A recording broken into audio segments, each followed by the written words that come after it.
Boker Tov Lekulchem. Boker Tov. Boker Tov. Aujourd'hui,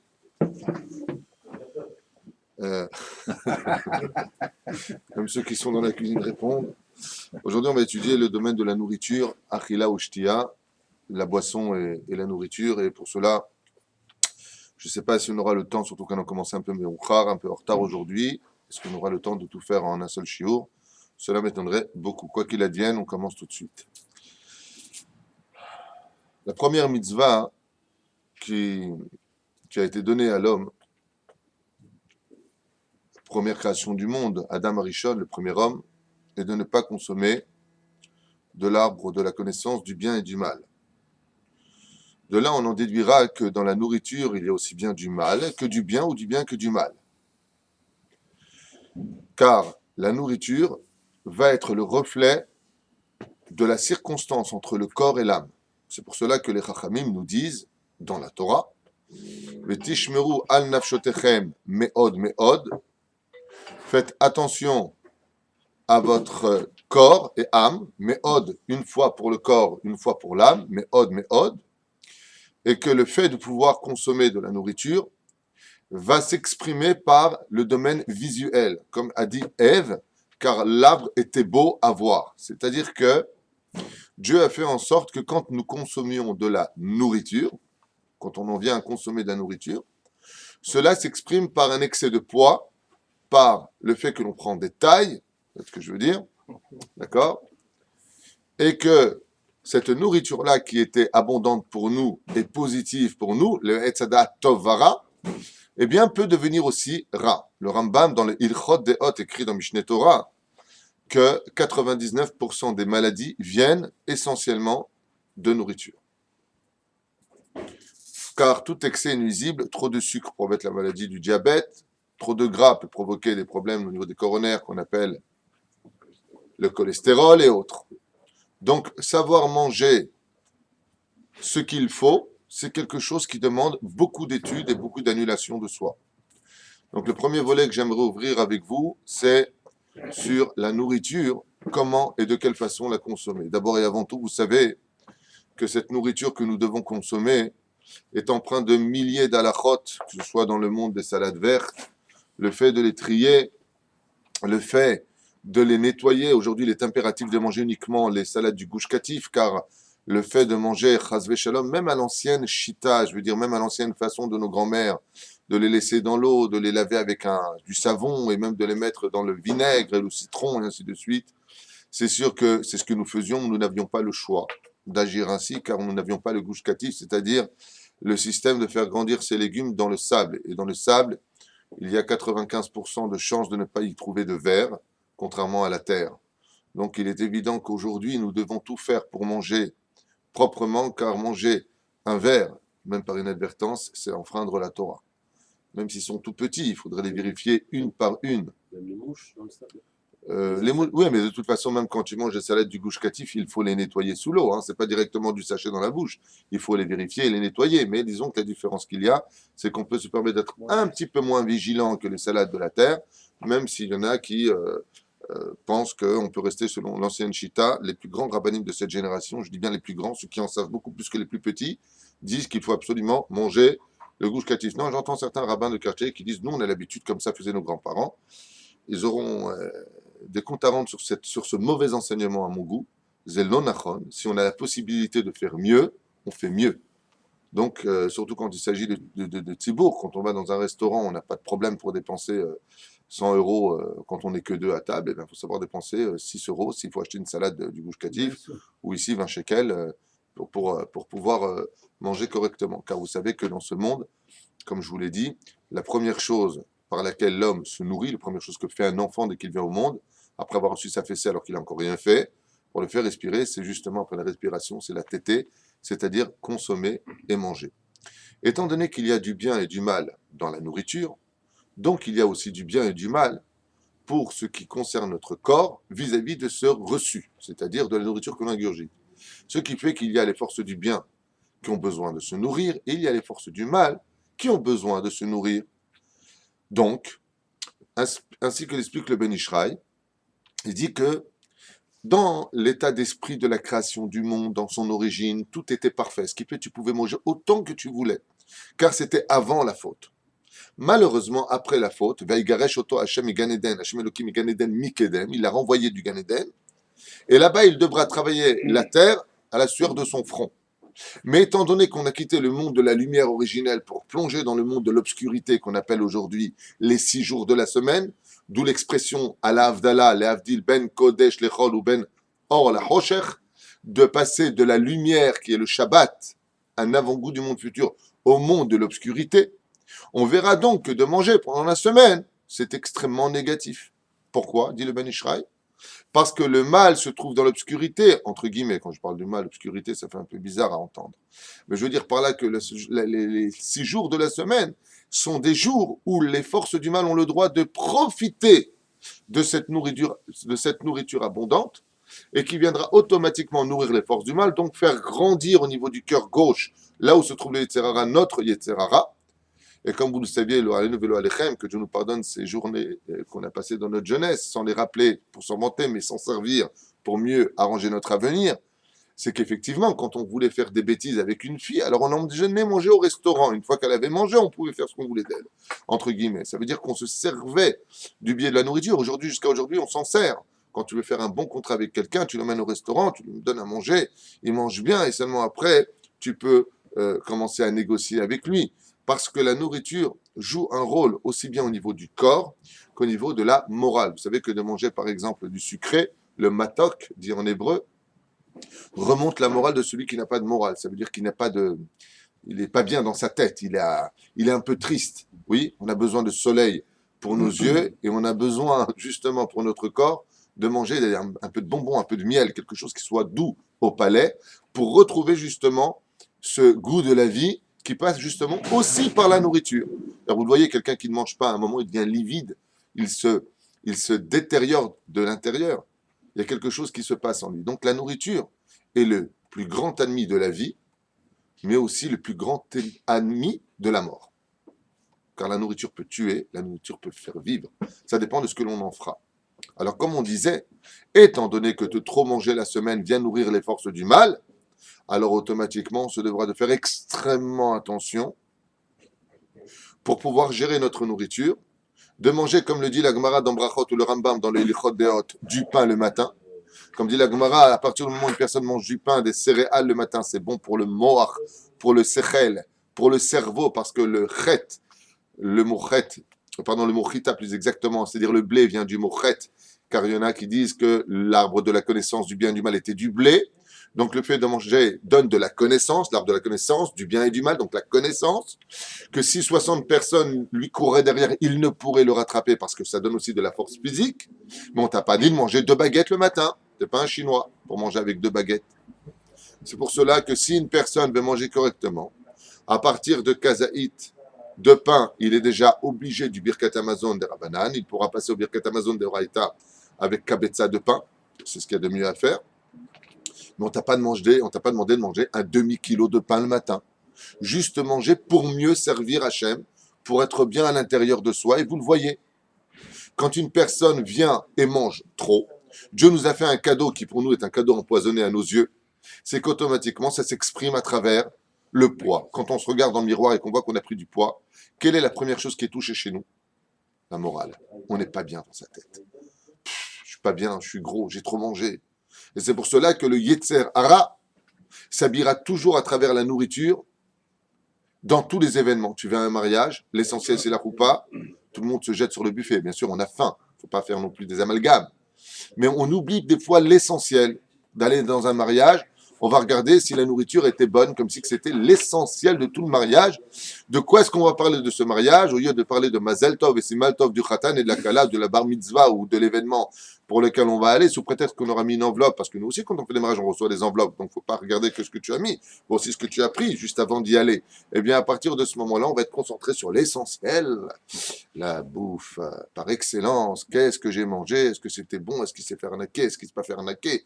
Et des heures pour parler de cette nourriture qui, en abondance, est venue réjouir notre graisse et nous faire grossir. D'ailleurs, Manitou avait l'habitude de dire, moi qui étudiais chez lui de 87 à 89, que Dieu repose son âme. même si je n'étais pas d'accord avec lui sur tous les points de vue, il disait beaucoup de choses très intelligentes, il faut le savoir, et je rappelle son souvenir aujourd'hui, hein, le Ashkenazi Manitou, la Vachalom, il disait, méfie-toi beaucoup des gros, surtout quand dans le monde de la Torah.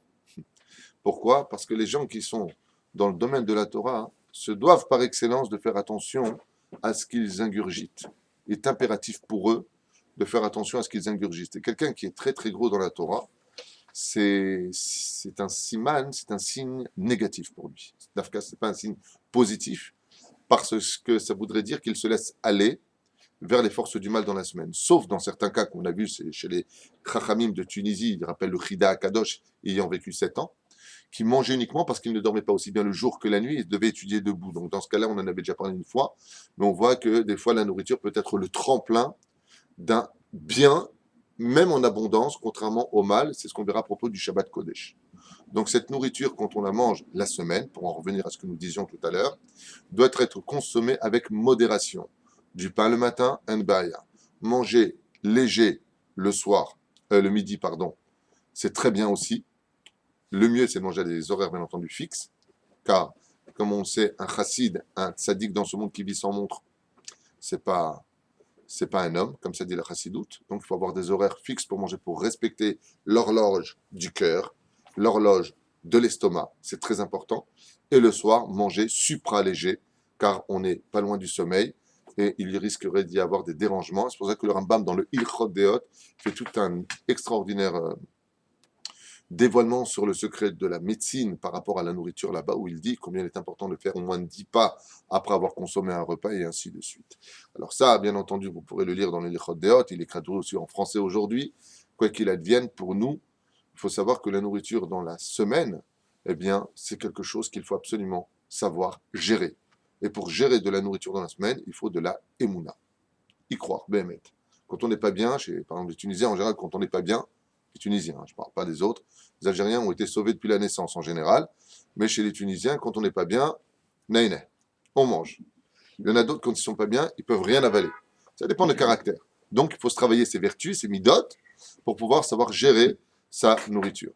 Et il y a des jours, bien entendu, où la nourriture, même en abondance, est extrêmement positive. Le rabbi de Lubavitch avait l'habitude de dire, il disait qu'on ne dit pas Bété Avon la semaine. Ça veut dire bon appétit.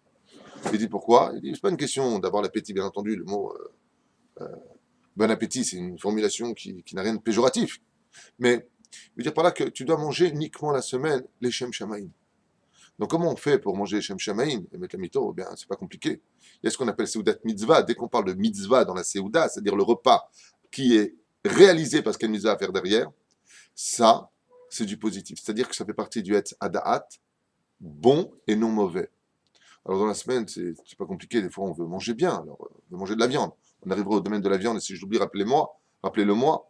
Mais il va falloir comprendre que dans la semaine, quand on veut faire un repas, par exemple, avec des amis au restaurant, c'est bien de regarder comme ça les calendriers, de voir si c'est pas la Iloula d'un tzaddik. Et tu manges pour autant. Seulement, tu donnes un goût de mitzvah à ce repas-là, le liant à la date anniversaire d'un tzaddik qui est mort ce jour où tu vas manger au restaurant. Et au lieu de nourrir les forces du mal qui sont en toi, tu nourriras les forces du bien qui sont en toi. L'avantage qu'on a, très sincèrement, dans ce domaine, c'est que si tu manges même beaucoup, et que tous tes repas sont faits les Shem Shamaïm, c'est-à-dire accompagnés de l'esprit de la mitzvah du pourquoi tu manges, ce qu'il y a de certain, c'est que ça ne te fera jamais de mal au niveau physique. Ça veut dire que jamais une maladie se déclarera à cause du fait que tu aies mangé la mitzvah. Pourquoi? Celui qui va sur le chemin de la mitzvah faire quelque chose ne connaîtra pas le mal. Il n'y a pas de mal qui puisse rentrer dans le bien. C'est pour ça que le Shabbat Kodesh, qui lui par contre est un avant-goût du monde futur, comme on le dit, Me'en olam haba, toi qui es un avant-goût du monde futur, là-bas, disait le Rabbi Lubavitch, on peut manger en disant Bété Avon. Vraiment, mange les Teavon. La Ta'ava en hébreu, traduction bon appétit, c'est pas tout à fait juste. Mais le mot ta'ava, c'est quelque chose de mal. On n'a pas besoin d'avoir des envies. Les envies viennent des forces du mal. Par contre, le Shabbat, étant donné que la nourriture est accompagnée et empreinte de l'âme du Shabbat, c'est-à-dire du monde de la lumière, là-bas, disait le Rabbi, on peut dire Bete Avon. Alors, qu'est-ce qu'on dit la semaine? Les vriotes que tu manges pour la santé. Bezrat Hashem. Les sova que tu manges pour te rassasier. mais pas de ta'ava pendant la semaine. C'est pour cela que si vraiment on était honnête avec nous-mêmes, quand on prend un plat pendant la semaine, si on devait s'arrêter réellement parlant, au moment où on n'a plus faim, on serait tous maigres. Mais pourquoi on continue à manger? Parce que c'est bon. Et le Rambam précise à propos de la semaine, ne sois pas comme l'âne et le chien qui ne savent manger que ce qui est bon à leur palais. Donne-moi, j'aime. Ne mange pas parce que tu aimes, mange pour travailler tes midotes, comme le faisait Baba Saleh, qui, une fois, nous racontons dans sa biographie, son épouse, Aléa Shalom, lui apporta une soupe. Baba Saleh fait la baracha dessus, goûte, et parce qu'il remarqua qu'elle était trop bonne, il a repoussé, trop bon.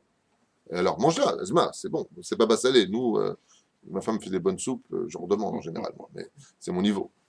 Baba Saleh, pourquoi il ne voulait pas en profiter? Parce qu'il ne voulait pas nourrir ses ta'avot, c'est-à-dire travailler ses midotes, ses vertus, pour ne pas profiter de cette abondance, de ce goût, pour éloigner de lui les ta'avot, c'est-à-dire que c'est un travail très profond de soi-même, qui n'est pas notre niveau à nous, mais qui existe quand même, car le but de l'étude, c'est d'atteindre le plus haut niveau, et chacun gravira le Har-Sinaï de son cœur personnel, pour atteindre le meilleur de lui-même, comme Dieu lui demandera le jour de son départ de ce monde, as-tu été ce que j'ai fait de toi? C'est-à-dire Ploni ben Ploni.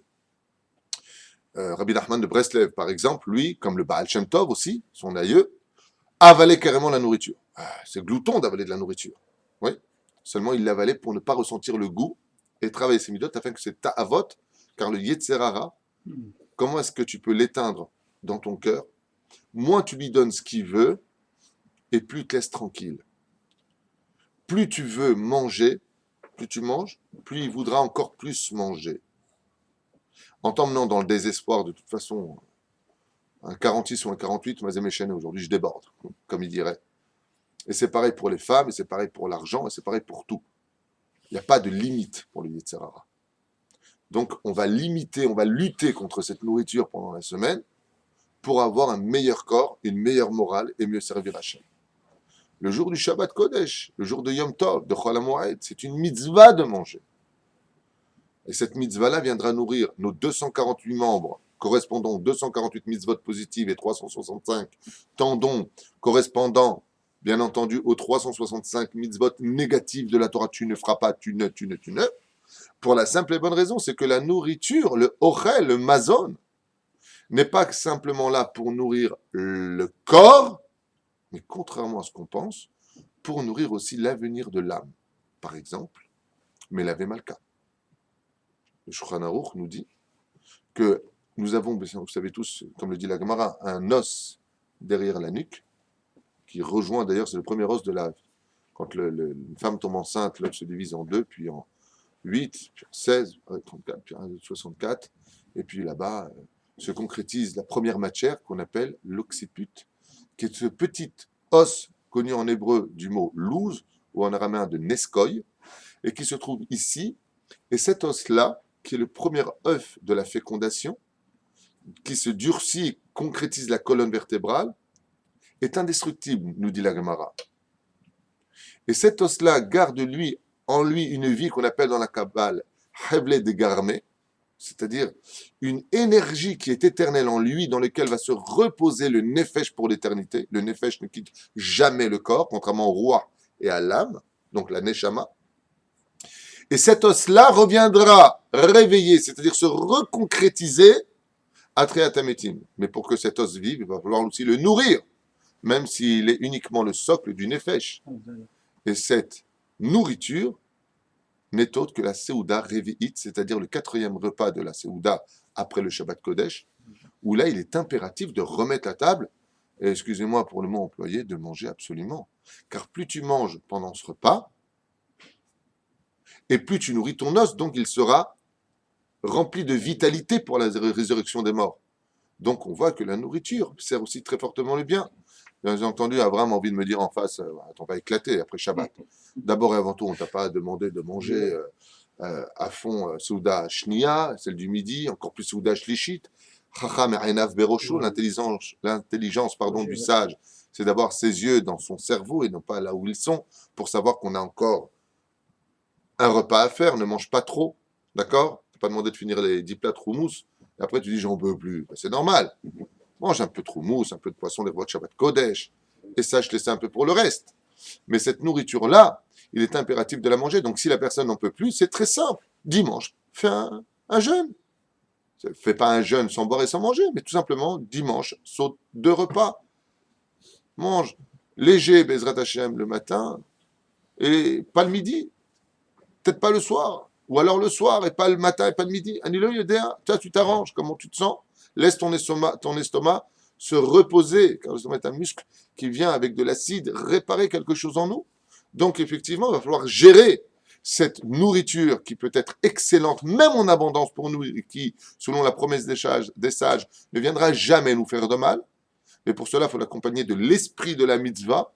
Et de l'autre côté, il y a cette nourriture que l'on va manger parce qu'elle est bonne à notre palais, qui va être consommée en exagération parce qu'on va aller au-delà de ce que notre domaine physique nous demandait de manger. Et à partir de ce moment-là, on va engendrer automatiquement des maladies. Et Akadosh Baruch Hu veut que la réparation première de l'histoire passe par la Séouda. C'est pour ça que dans la Torah, il n'existe pas de fête sans Séouda. Ça n'existe pas. Un Shabbat sans Séouda, le Ben Ishraï dit que le Ikar du Shabbat, même si la Gemara nous dit que le Shabbat nous a été donné pour étudier ainsi que le Yom Tov, la Torah, c'est sûr. Mais le Ben Ishraï écrit noir sur blanc que le Shabbat, son tikkun, c'est la nourriture. Par excellence. L'importance de bien manger, de mettre une belle table en l'honneur d'Hachem et de bien manger dans la joie, bien entendu, accompagné de chants, de livrets Torah, comme c'est marqué dans la Torah, Kilo ala lechem levado yichya adam el alkol motzimipiv. Ce n'est pas que sur la nourriture que l'homme se nourrira, mais justement de ce qui en ressortira de sa bouche, c'est-à-dire l'accompagnement de manger des choses avec la bénédiction au préalable, la bénédiction après avoir consommé, pour le mettre entre milefanenu ou me'acharenu, entre avant et après, dans une atmosphère de Torah. Et chas v'shalom, ne pas passer à celui qui, dans son honnêteté, ayant acheté sa nourriture avec son argent proprement gagné, n'en viendra pas malgré tout à être appelé un voleur parce qu'il n'aura pas dit les bénédictions comme l'enseigne le Shulchan Aruch. Tout celui qui consomme sans dire de bénédiction, pensant que le monde lui appartient parce qu'il l'aurait acheté avec l'argent, oublie 2 détails. Le premier, c'est que l'or et l'argent appartiennent à Dieu. Donc, cet argent que toi tu crois dans ta tête parce que ton Yetzer Hara t'a embrouillé ton esprit à avoir gagné, ben, ça appartient à Dieu, tu auras des comptes à rendre là-dessus. Bien entendu, tout ce que je dis, c'est dans la joie, c'est pas de la rasera, qu'on se comprenne bien.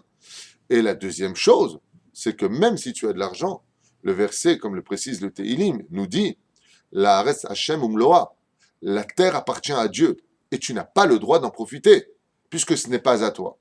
Et ensuite, qui est marqué quoi Vela Haaretz Natan Livne Adam. Dans Brachot, on vient expliquer. Et la terre, il l'a donnée à l'homme. Alors, la terre, elle appartient à Dieu ou elle appartient à l'homme? La Gemara répond dans Brachot, Lokashia, c'est pas compliqué à comprendre. Elle appartient à Dieu. Si tu fais pas tes brachot, tu n'as pas le droit de consommer. Mais elle t'appartient à toi si tu as dit la bracha. Ça veut dire que la bracha ici, c'est un peu risqué de dire ça, mais je vais quand même le dire, elle est plus indigne de politesse, de réparation, de libération de ce qui pourrait se trouver à l'intérieur aussi de la nourriture, c'est un sujet pour lui-même, pour pouvoir être consommé. Sinon, on n'a pas le droit d'y toucher. Donc le but principal, on raconte une fois, on avait posé la question, quelle différence il y a entre un juif qui mange et un non-juif qui mange. Bon. Posé la question comme ça dans une auberge, et le Rav avait répondu, eh bien, quand un juif, en général, qui a un niveau de juif, c'est-à-dire réparé, mange pour avoir le srout de faire le Birkat Amazon, pour avoir le mérite de faire le Birkat Amazon, gagner des bénédictions, car on doit faire au minimum 100 bénédictions par jour. Donc, le Netilat Yadayim, avec amour, pas Netilat Yadayim, je m'essuie les mains, je fais n'importe quoi. D'accord? Pour dire Hammot Silech Minaretz. Donc, pas dire Baruch Ata Hashem, je sais pas ce qu'il raconte. Et là, Baruch Ata Hashem, on s'arrête. Elokeinu Melech Haolam, on s'arrête. Hammot Silechem Min Haaretz. Et on prononce bien et on apprend à aller doucement parce que tout le but principal, c'est ce que tu emporteras avec toi. La nourriture finit là où vous savez. D'accord? Je parle des WC. Tandis que la bénédiction, elle reste éternelle et on a rendu cette substance qui nous fait vivre pour une journée, eh bien, Baruch Hashem, spirituelle grâce à la bénédiction qu'on nous accorde. Et c'est ce qu'a dit le Rav. Il a dit, nous les Juifs, quand on vient pour manger, on vient pour manger, pour profiter de la bénédiction, pour avoir le srout de faire le Birkat Amazon. Tandis que les autres, quand ils vont manger parce qu'ils ont faim. Donc ça ne relie que le corps. Nous aussi, on va manger parce qu'on a faim. Et quelle est la contradiction? Le problème, c'est l'ordre chronologique. Nous, on place d'abord, comme le dit le premier verset de la Torah, Bereshit bara Elokim et Hashamaim, le ciel, et Haaretz. Ça, on enlève rien au mérite de pouvoir manger comme il le faut. Tandis que les autres font le verset inverse. Même si, par la suite, ils vont mieux servir leur divinité, ou peu importe comment eux verraient les choses, eh bien, on placera d'abord chez eux Haaretz. D'abord, je mange parce que c'est bon, j'ai faim, et on y placera la spiritualité bien au-delà de cela. Ce qui est complètement dramatique et la différence principale entre un juif accompli et un non-juif. Ou alors un juif encore sur le chemin de la réparation de ses vertus par lequel on devra tous passer. D'où l'importance de savoir prendre le temps qu'il faut. C'est pour cela d'ailleurs que dans le cycle du Beth Amikdash, quand nous avions cette extraordinaire harmonie du temple de Jérusalem, il y avait là-bas, vous savez, le parvis, ensuite il y avait la première cour, deuxième cour, Ezrat Nashim, Ezrat Gvarim, et il y avait aussi le Beth Mikdash, là-bas où on coupait la gorge des animaux, puisqu'on faisait la shrita, on mettait donc l'abattoir, c'était une espèce de grande cuisine énorme, dans lesquelles là-bas se passaient les sacrifices, on les préparait à cela, et ainsi de suite. Et puis il y avait le Mizbeach, puis il y avait le Kohen Gadol. Le Mizbeach était le lieu principal de l'accomplissement de la réparation, de la connexion, remplacé aujourd'hui d'ailleurs par la prière, entre guillemets. Les corbanotes à la place, c'est-à-dire les sacrifices à la place de la prière. D'accord? Selon certaines déotes. Étant donné qu'on n'a plus de temple, ce qui deviendra le temple de Dieu, c'est nos maisons. Notre maison, à chacun son niveau, reprend exactement la place du temple. Le parvis, c'est l'entrée. La première cour, c'est le salon. Deuxième cour, c'est la salle à manger. D'accord? Et puis, on aura le Kodesh HaKodashim, la chambre la plus sainte de toutes les chambres. Là où se trouvait l'arche d'alliance dans la maison, c'est la chambre à coucher. D'accord? La chambre des parents. C'est pour ça qu'il faut faire attention à apprendre à nos enfants de respecter cet endroit, de taper à la porte, de se conduire avec le plus de Irat Shamaim dans ce genre d'endroit. Et c'est très difficile, parce que surtout dans les temps modernes, on a l'habitude, il y en a carrément qui installent les toilettes. Visuellement, en voyant du lit comme ça, tu vois ta femme qui va aux toilettes devant toi. Dans quel monde on est descendu? J'étais voir quelqu'un la dernière fois. Comment tu... Salle de bain directement dans la chambre et tu vois de ton lit ton mari se doucher. Je n'ai pas compris. Il y a des choses que des fois, je n'arrive pas à comprendre. Bon, il y a des gens bizarres, on va dire comme ça. C'est la modernité. La modernité. Sarah a fait un bon travail dans ce domaine. Au contraire, surtout dans la chambre de Kodesh à Kodesh. Vous savez ce que c'est de mettre ces toilettes dans la chambre quand il n'y a pas de feu? Bien entendu. Ben, c'est comme si que les LF Elfa Dalim, dans la chambre la plus sainte du temple, tu y mettais des toilettes. Voilà exactement ce que tu as fait. C'est bien, non? Super. Magnifique pour vivre le modernisme. D'accord? Et la douche, par exemple. La douche, tant qu'elle est fermée. Non, d'abord, encore une fois, vous savez, je vais faire un cours sur ça, mais on parle souvent de la tsniout des uns vis-à-vis de l'autre. Quand on veut être une femme virtueuse vis-à-vis de son mari, ou quand on veut être un mari virtueux vis-à-vis de sa femme, c'est pas parce qu'on est marié qu'on se doit tout permis, au contraire. Au contraire, garde ce charme. Garde ce fait que quand ta femme est dans la salle de bain, tu tapes à la porte pour avoir sa permission de rentrer, non pas ça va, je te connais, je rentre. Dans la douche, il n'y a pas la mezouza. Mais même, je pense que Rabbi Moshe Ederi à la Vachalom disait toujours qu'une femme, une bonne épouse, doit être encore plus signe vis-à-vis de son mari que vis-à-vis de tout le monde. Pourquoi? Il dit pour rester toujours au maximum de ses valeurs vis-à-vis de son mari. C'est-à-dire que tant que le mari a toujours l'impression d'être surpris par sa femme, alors il estimera encore plus. Mais si tout est acquis, mais si tout est fait, tout est jeté, il n'y a plus de valeur de rien. Un bout de viande. La reine, Bezrat Hashem, on voit que dans la maison se trouve exactement dans le système et domaine géographique du temple la même chose à la maison.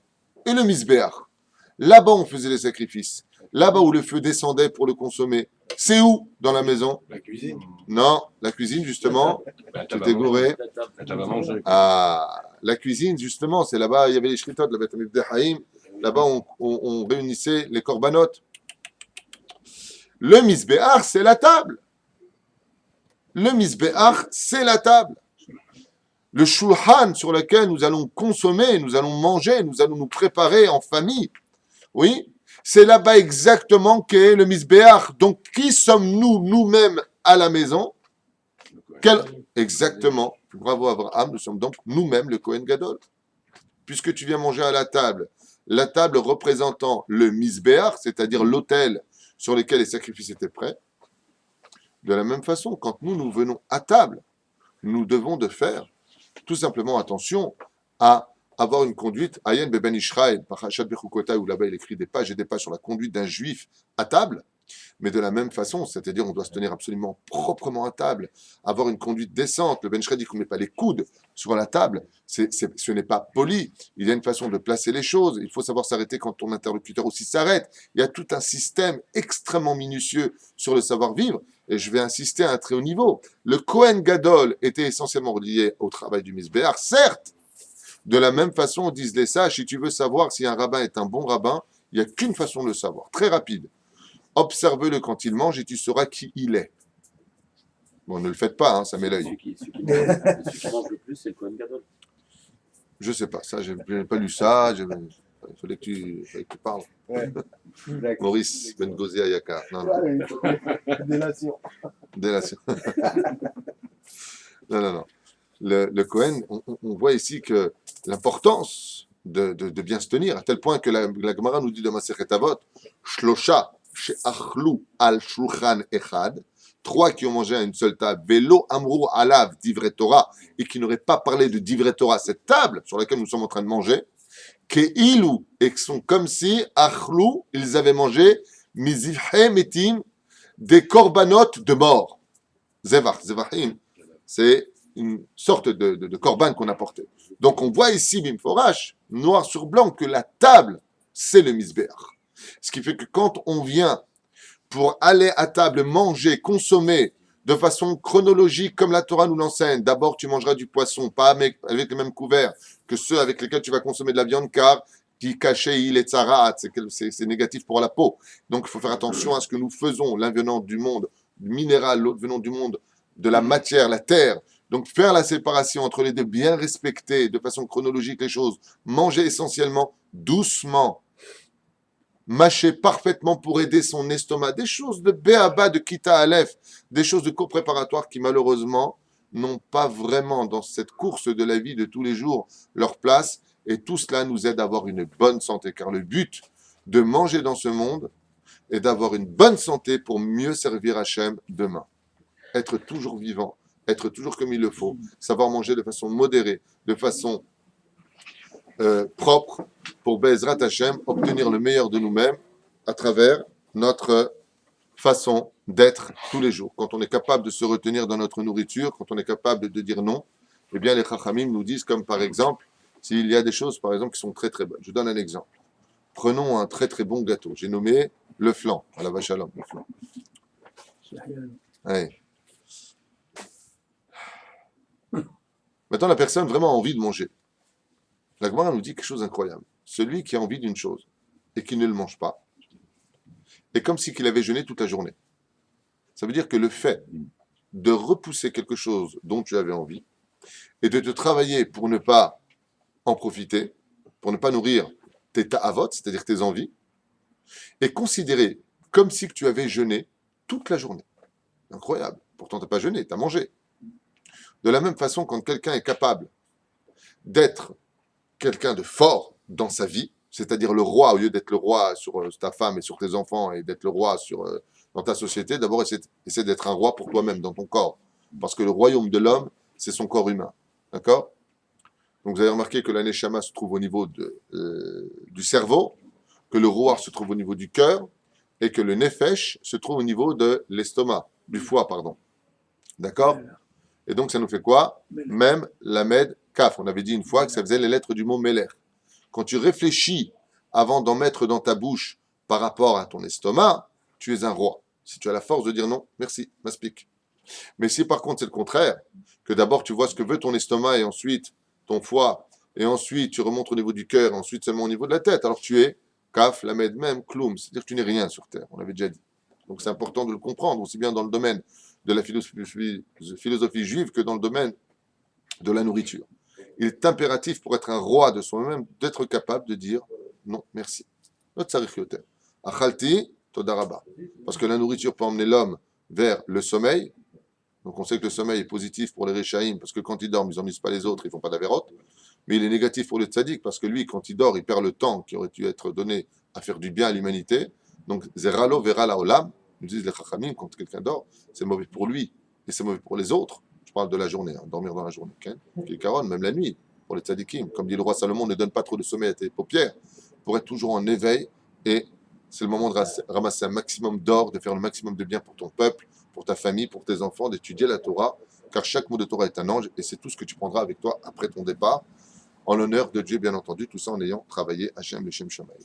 D'où l'importance capitale pour nous, pour ce premier volet, on va s'arrêter là pour aujourd'hui, en ce qui concerne la nourriture, d'accorder, pour faire un récapitulatif rapide de tout cela, d'accorder à notre nourriture le respect qui lui est dû, ne pas jeter cette nourriture stam dans notre bouche, et encore moins à la poubelle, parce qu'il y a des gens qui n'ont pas de quoi manger. C'est un interdit extrêmement grave de la Torah. Il faut savoir que les Chachamim disent qu'un homme peut perdre sa parnassa à cause d'avoir eu du zilzoul, c'est-à-dire d'avoir dénigré ce qui lui restait. Fais attention.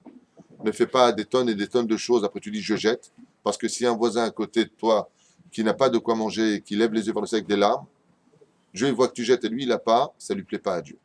Donc c'est important, Bezrat Hashem, de ne pas liot bal tashrit, tu mets de côté, tu le mangeras le soir, c'est pas grave, tu as déjà mangé ce midi, tu donneras à tes enfants, tu mangeras toi, tu mangeras ta femme, peu importe qui le mangera, mais on fait tout pour éviter de jeter de la nourriture, chas v'shalom, de contrôler ce que nous sommes, et bien entendu, et par-dessus tout, manger strictement kasher.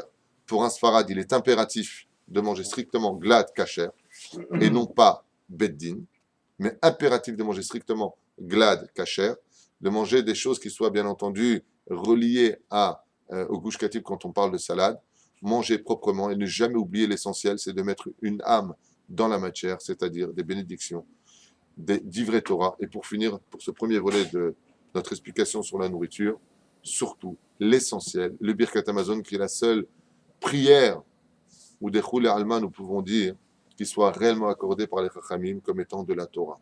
D'où l'importance, Bezrat Hashem, de ne jamais courir pour le Birkat Hamazon. Surtout que les gens adorent la parnassa.